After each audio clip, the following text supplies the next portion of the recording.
EV या CNG सब बोलते हैं ईवी ही लेना चाहिए, ईवी ही फ्यूचर है। पर क्या ये सच है? चलिए यार जानते हैं। आज अपन डिफरेंशिएट करते हैं ईवी और सीएनजी के बीच, कौन सी प्रैक्टिकल है कौन सी नहीं। उसके बाद आप बात आ गई जब मिडिल क्लास फैमिली की, जब वो गाड़ी लेने जाते हैं, अगर उनके पास दो ऑप्शन है ईवी या फिर सीएनजी के बीच, तो वो सबसे पहले देखेगा कि उसका इंफ्रास्ट्रक्चर कैसा है, उसकी सर्विस कैसी है, या ईवी की या फिर सीएनजी की इंफ्रास्ट्रक्चर की। ईवी टेक्नोलॉजी अच्छी तो है, लेकिन जब उसका पूरा सिस्टम रेडी हो, हर जगह चार्जिंग स्टेशंस मिल जाएं, अच्छा मैकेनिक मिलना चाहिए और कंपनी को अच्छी सर्विस भी प्रोवाइड करना चाहिए। और तो और जब भी आप बैटरी चेंज कराते हो तो उसकी कॉस्ट भी कम आए, तो ईवी रिलायबल है और अच्छी चीज़ है। और अगर जैसे आप कभी ट्रिप पे भी जाते हो तो आपको यही डर लगा रहता है कि अगर स्टेशन नहीं मिला तो क्या होगा, गाड़ी बंद हो जाए, क्योंकि आपके पास कोई और ऑप्शन नहीं रहता कि उसमें आप पेट्रोल डला लो या डीजल डला लो तो आप एक पॉइंट से बी पॉइंट तक आपकी डेस्टिनेशन तक पहुँच जाओगे। लेकिन यहीं सीएनजी की बात आ गई तो 80 से 85% लोकेशन पर इंडिया में सीएनजी पंप अवेलेबल है। और अगर बाई चांस सीएनजी नहीं भी मिलती है तो आप उसमें पेट्रोल तो डला ही सकते हैं, आप अपनी लोकेशन तक तो पहुँच ही सकते हैं।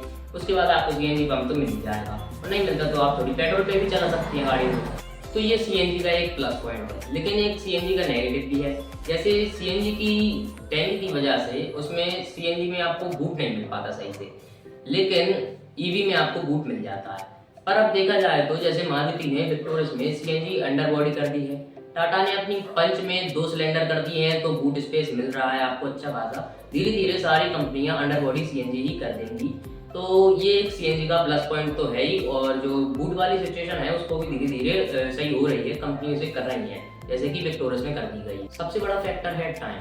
सीएनजी रिफिल कराने में आपको ज़्यादा से ज़्यादा 5 मिनट लगते हैं, और अगर मान लीजिए आपको भीड़ भी मिलती है सीएनजी स्टेशन पे तो ज़्यादा से ज़्यादा आपको 20 मिनट लगेंगे, इससे ज़्यादा नहीं। लेकिन यही बात आ गई ईवी की, तो ईवी अगर आप फास्ट चार्जर से भी चार्ज करते हैं तो मैक्सिमम आपको 1 घंटा तो लगेगा ही लगेगा उसमें। और अगर आप घर पे नॉर्मल चार्जर से चार्ज करते हैं उसको तो 10 से 12 घंटा और ज़्यादा भी लग सकते हैं। तो ये एक पॉजिटिव है सीएनजी का, और ये नेगेटिव है ईवी का। कभी भी सडन ट्रिप पे या फिर इमरजेंसी सिचुएशन में ईवी का ये एक नेगेटिव है, और ये बहुत बड़ी दिक्कत बन जाती है। अगर आप सिटी में रहते हो, ईवी को घर पर ही चार्ज करते हो, और अगर आपका फिक्स्ड है कि ए पॉइंट से सिर्फ बी पॉइंट तक ही रोज ट्रेवल करना है, तो ईवी सही रहेगी आपकी। अब बात आ जाती है रीसेल की, तो रीसेल ईवी की बिल्कुल भी नहीं है अभी एज कम्पेयर टू सीएनजी, क्योंकि बात वहीं आ जाती है, अभी इंफ्रास्ट्रक्चर इतना अच्छा नहीं है ईवी का सीएनजी के मुकाबले। लेकिन ईवी में आपको सब्सिडीज और टैक्स बेनिफिट भी मिल जाता है गवर्नमेंट की तरफ से, जो कि सीएनजी में नहीं मिलता। पर सीएनजी गाड़ी आपको कहीं ना कहीं सस्ती पड़ती है ईवी के मुकाबले। जैसे टाटा पंच सीएनजी ले लो और टाटा की पंच ईवी ले लो, तो आपको सीएनजी कहीं ना कहीं सस्ती मिल जाती है। अगर आप सीएनजी को 1.5 लाख किलोमीटर चलाते हैं और सीएनजी पर केजी 90 रुपये ले लेते हैं अप्रॉक्स, तो आपको 5.5 लाख रुपए की लगभग सीएनजी लग जाती है 1.5 लाख किलोमीटर में।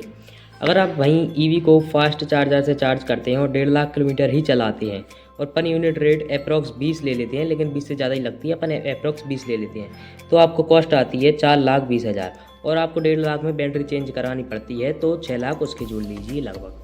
और नॉर्मल चार्जर से करते हैं और 1.5 लाख किलोमीटर ही चलाते हैं, तो पर यूनिट रेट मान लीजिए अप्रॉक्स 8 रुपये ले लेते हैं, तो फाइनल कॉस्ट आती है आपको 1,68,000 रुपये, और 6 लाख रुपये आप बैटरी के जोड़ लीजिए, क्योंकि 1.5 लाख किलोमीटर में बैटरी को चेंज कराना ही पड़ता है। तो 1.5 लाख किलोमीटर अगर आप सीएनजी को चलाते हैं तो आपकी कॉस्ट आती है 5,40,000 रुपये, ठीक है, ये 5,40,000 रुपये। और अगर आप फास्ट चार्जर से अगर ईवी को चार्ज करते हैं और 1.5 लाख किलोमीटर ही चलाते हैं तो आपकी कॉस्ट आती है 10,20,000 रुपये। और अगर आप नॉर्मल चार्जर से ईवी को 1.5 लाख किलोमीटर चलाते हैं तो आपकी कॉस्ट आती है 7,68,000 रुपये। तो ईवी सस्ती कहाँ से है भाई, सीएनजी ही सबसे सस्ती पड़ती है। तो जैसा आपने कैलकुलेशन देखा ही, सीएनजी गाड़ी ही सबसे सस्ती पड़ती है। पर अगर आपको लेना ही है तो ईवी को प्राइमरी कार तो कभी बन नहीं सकती, सेकेंडरी कार ही बन सकती है ईवी।